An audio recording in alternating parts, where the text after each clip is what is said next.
안녕하세요. 투자하는 김상사입니다. 아파트 쉽게 투자하는 방법 3가지. 이 중에 2가지는 제가 직접 다 해본 방법이고, 마지막 방법은 제가 못하고 이론적으로만 좀 이해하고 있는 내용이에요. 유튜브 올릴 때 탑3, 탑5 같은 형식이 조회수가 잘 나온다고 해서 3가지로 일부러 좀 맞춘 거예요. 부동산 투자하는 사례를 보면 쉬운 걸 어렵게 생각하시는 분들이 있고, 어려운 걸 쉽게 생각하고 접근했다가 손해보시는 분들이 많아요. 대표적으로 신축 빌라나 오피스텔, 분양지원금에 전세자까지 구해줘서 누구나 쉽게 접근할 수 있는데, 이 방법으로 돈 버는 건 정말 어려운 방법이에요. 경매의 경우에도 매우 어려운 방법 중 하나예요. 좋은 물건은 제값에 팔려요. 안 좋은 물건은 싸게 사서 아무것도 못하고 이자만 내면서 몇 년 끌고 가다가 포기한 경우도 많이 있어요. 부동산에서 가장 쉬운 건 아파트 투자예요. 시세를 알아보기 쉽고 현금화도 쉽고 대출도 잘 나오죠. 집을 사서 거주하던, 전세로 살던, 월세로 살던 항상 수요가 있죠. 아파트를 쉽게 투자하는 방법이란 상대적으로 마음이 편한 투자 방법이에요. 대신에 돈은 많이 벌지 못해요. 돈을 많이 벌려면 어렵고 힘들게 투자를 해야 되죠. 저는 쉽게 투자를 해서 투자 기간에 비해서 큰 돈은 벌지 못했지만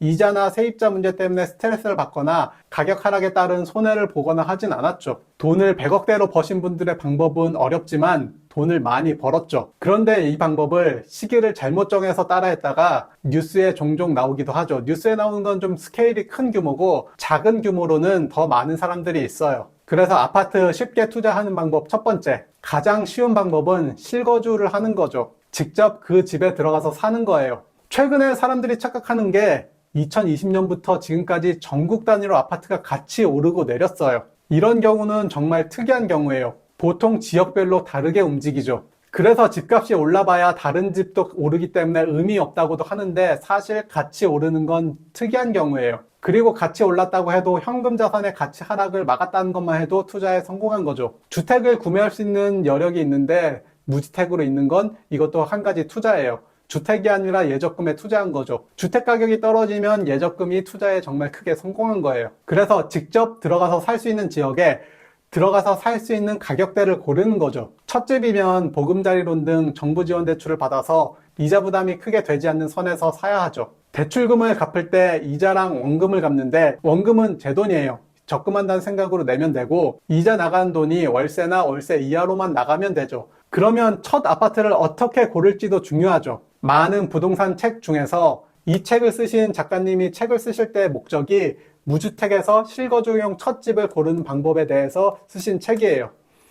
이 책을 읽고 따라하시면 큰 도움이 되실 거예요. 간혹 보면 투자도 조금 생각하시면서 실거주를 하시는데 가격이 절대 올라가지 않는 그런 아파트를 매수하시는 분들도 있어요. 이런 아파트의 특징이 매매 가격에 비해서 월세가 상당히 많이 나온다는 거죠. 그래서 이 지역이 많이 올라갈 경우 매도해서 차익 실현하고 그 돈으로 다른 지역, 아직 오르지 않았거나 떨어진 지역에 투자를 하는 거죠. 그리고 실거주를 하던 지역에 월세로 다시 거주하면 돼요. 주식에서 많이 오른 종목을 매도해서 떨어진 주식을 사는 것과 비슷한 방법이죠. 한번 투자에 성공하면 적당한 자금이 생겨서 다른 지역에 투자할 여력이 생기죠. 두 번째 방법은 실거주가 가능한 지역에 실거주가 가능한 금액에서 분양권을 사는 거예요. 분양권은 비싼 지역에서 싸게 분양하는 아파트도 있지만 이건 경쟁률이 너무 높아요. 하지만 주변 시세대로 분양하는 아파트들은 경쟁률이 상대적으로 낮죠. 분양권은 아파트 가격에서 10%, 특히 요즘은 5%만 내도 분양권을 살 수 있는 데가 많이 있죠. 그리고 분양시장 분위기가 좋지 않으니까 중도금도 무이자로 대출을 해줘요. 이게 부동산이 호황일 때는 중도금 60% 중에서 50%만 해주고 이자도 받는데 요즘은 무이자에 60%도 다 해주니까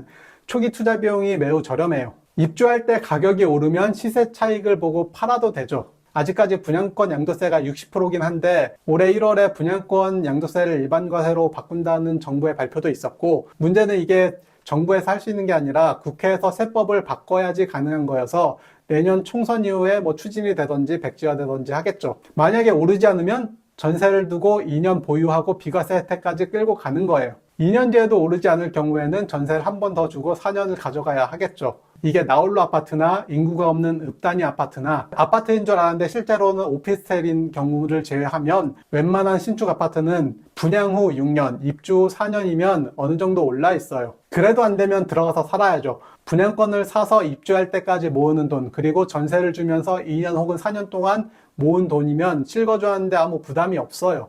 이번 주제는 돈을 버는 아파트 투자가 아니라 마음이 편하게 아파트를 쉽게 투자하는 방법이죠. 계획에 차질이 생기면 집이고 주거 문제는 결국 해결해야 되니까 들어가서 살면 쉽게 해결이 되죠. 저는 첫 번째 방법과 두 번째 방법을 동시에 쓰고 있어요. 첫 번째 집을 실거주를 했고, 두 번째 분양권은 시세 차익을 보고 팔았고, 세 번째 분양권도 시세 차익을 보고 팔았고, 네 번째 분양권을 지금 사뒀죠. 이 분양권이 가격이 뭐 1억 이상 오르면 팔 거고, 안 오르면 지금 집도 처음 매수했을 때보다 올라있기 때문에 처분을 하고 새 아파트로 이사를 가는 거죠. 세 번째 방법은 제가 해본 방법이 아닌데 그냥 설명만 드릴게요. 이 방법은 실거주가 가능한 지역에 전세가 있는 아파트를 사는 방법이에요. 이건 회사에서 기숙사를 제공해 주거나 당장 고시원 같은 주거 환경에 살아도 문제가 없는 분들에게 추천하는 방법이에요. 아파트 월세가 100만 원짜리인데 당장 들어가서 살면 월세 100만 원을 내거나 이자 100만 원에 원금도 나가서 부담이 될 수가 있죠. 그런데 고시원에서 월세 30만 원에 살아도 되고, 혹은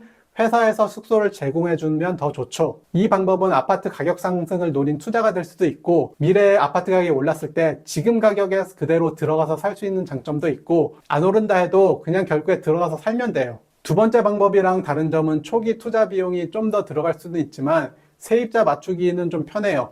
분양권을 입주할 때 세입자 맞추는 게 정말 힘들거든요. 그리고 분양권은 비과세를 받으려면 분양권을 매수하고 2년이 아니라 입주해서 취득세를 내고 2년이 경과해야 되기 때문에 최소 4년은 바라봐야죠. 하지만 이 방법은 2년 만에 가격 상승이 오면 매도해서 비과세 혜택까지 받을 수가 있어요. 오르면 투자에 성공한 거고, 오르지 않으면 내 집을 미리 샀고 대출금을 줄이기 위해서 전세 기간 동안 또 돈을 모아서 이자 부담을 줄이는 거죠. 실거주를 하거나 실거주를 고려하면 돈을 크게 벌지는 못해요. 물론 2020년부터 2022년 같은 특이한 경우가 있을 수 있긴 했죠. 그리고 1주택자가 일시적 2주택은 보금자리론 등 정부 지원 대출을 받으면서 고정금리로 끌고 갈 수가 있어요. 저도 지금 정부 지원 대출을 계속 쓰고 있는데, 다주택이 적발이 돼서 3년 안에 다 처분을 해서 1주택으로 바꾸던, 아니면 3년 뒤에 강제 환수를 한다고 통보를 받았어요. 즉 3년 동안 더 끌고 갈 수 있다는 얘기죠. 그러다 나중에 금리가 내려가서 시중은행 금리가 더 떨어지면 대출을 갈아타면 돼요. 대출을 갈아타면 변동금리라고 해도 최소 3년에서 5년은 고정금리로 가거든요. 아파트 가격 앞으로 어떻게 될지는 저도 정확히 몰라요. 그런데 이 정도면 충분한 가격이고 들어가서 살 수 있다는 생각을 하게 되면 괜찮은 아파트들이 꽤 많아요. 제가 미국 주식도 이 정도면 충분히 싸고 떨어져 봐야 얼마나 더 떨어지겠어 라고 생각해서 매수한 때가 있죠. 애플은 고점에서 15% 빠질 때마다 들어가고 있고, 배당주들도 고점에서 50% 정도 빠지면 여기서 더 얼마나 빠지겠어 라는 생각으로 들어가죠. 그리고 있는 돈을 다 들어간 게 아니라 여기서 들어갔을 경우 더 빠질 것을 고려해서 분할 매수를 하죠. 그래서 제가 크게는 못 벌지만 마음 편하게 꾸준히 벌고 있어요. 지난 영상에서도 말했던 종목들인데 4천만 원 정도 투자할 생각으로 자금을 넣었고, 분할 매수하느라 겨우 1천만 원 정도밖에 매수를 못하고 상승으로 지금 돌아서고 있죠. 3천만 원을 못 넣어서 아쉬운 게 아니라 1천만 원이라도 넣어서 수익이 나고 있다는 게 중요한 거예요. 여기서 더 떨어지면 아직 3천만 원의 투입 자금이 남아있으니까 오히려 좋은 거예요. 이러다 20-30% 이상 올라가면 장기 계좌로 돌리는 거죠. 저는 아파트 투자도 이런 마인드로 접근하기 때문에 짧은 기간 많이는 못 벌어요. 오랜 기간 마음 편하게 투자하면서 적당히 벌고 있죠. 아파트 투자에서 마음이 편한 건 언제든 계획이 틀어지면 실거주할 집을 선택하면 부담감이 훨씬 줄어들어요. 마지막으로 제가 2018년부터 2020년까지 선후배분들한테 집을 사라고 엄청 강요해서 10명 정도 집을 샀어요. 다 실거주를 하고 있고 상승했다가 하락해도 매수 가격보다는 다 올라 있죠. 그때는 3천에서 4천만 원 정도 모이면 집을 사라고 막 강요를 했었는데 요즘은 7, 8천만 원 정도는 있어야 될 것 같아요. 116만 원씩 5년 적금하면 7,500만 원을 모을 수가 있고, 140만 원씩 5년 적금하면 9천만 원을 모을 수가 있죠. 최저 시급을 월급으로 따지면 실수령액이 180만 원 정도 되는데 노력만 하면 120만 원은 적금할 수가 있어요. 아파트 투자에서 가장 중요한 건 저축이죠. 저축을 하려면 소비를 줄여야 돼요. 여기까지 시청해 주셔서 감사합니다.